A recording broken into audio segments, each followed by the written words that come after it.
Alors, comme c'est un sujet extrêmement complexe, est-ce que vous avez précisément des questions, des angles que vous souhaiteriez voir abordés? Oui, par exemple, que pensez-vous du développement durable? Il me semble que ça fait quand même 20 ans qu'on en parle et on ne voit pas beaucoup d'effets.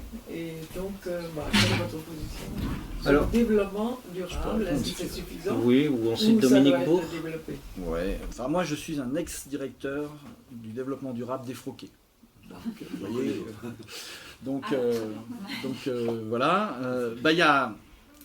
Après avoir tourné pendant 27 ans autour de la question, j'en arrive à la conclusion que c'est un oxymore, que dans développement et dans durable, il y a une difficulté de base. On ne peut pas se développer éternellement, rien ne pousse éternellement. Il n'existe pas d'exponentiel infini dans l'univers, car on regarde autour de nous et on voit des choses différentes. Moi, je vois que je ne suis pas Laurent Testo, qu'il y a des hommes, des femmes, des animaux, des plantes, des pierres, des planètes, des étoiles. Donc il n'y a pas, depuis 13 milliards d'années, une chose qui a grandi indéfiniment pour finalement tout absorber et devenir cette croissance infinie qui ne s'arrêterait jamais. On serait dans cette chose si cette chose existait. Donc développement a forcément,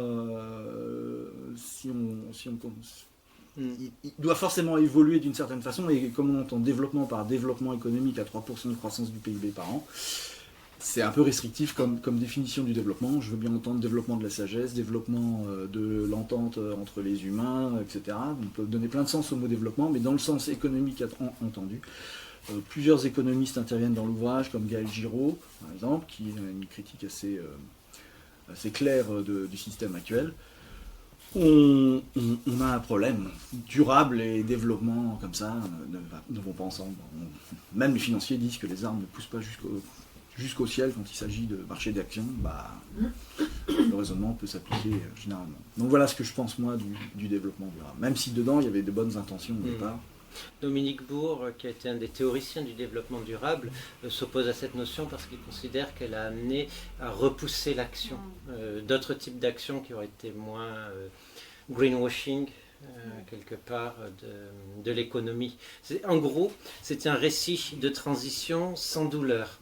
Parce qu'il faut bien comprendre que nous vivons dans un monde merveilleux de confort et que nous le devons à une prédation importante sur l'environnement. Le récit du développement durable, c'était on peut réduire cette prédation et la rendre pérenne. Sauf que ça s'appelle un effet de découplage et que ça a ses limites physiquement. C'est-à-dire qu'au bout d'un moment, vous êtes quand même obligé, pour continuer à croître, d'intensifier ce prélèvement. C'est physiquement... vous pouvez augmenter l'efficacité énergétique d'un moteur, mais une fois qu'il approche les 100%, vous ne ferez pas mieux. J'ai une image pour expliquer aux gens en disant... Négocier avec le monde, c'est un peu comme négocier avec la tarte aux myrtilles dans le Fléau. Que vous soyez quelqu'un de relativement raisonnable ou d'extrêmement gourmand, à la fin, il n'y a plus de tarte à la myrtille. Ça prend 1 heure ou ça prend 2 jours, suivant votre discipline intérieure.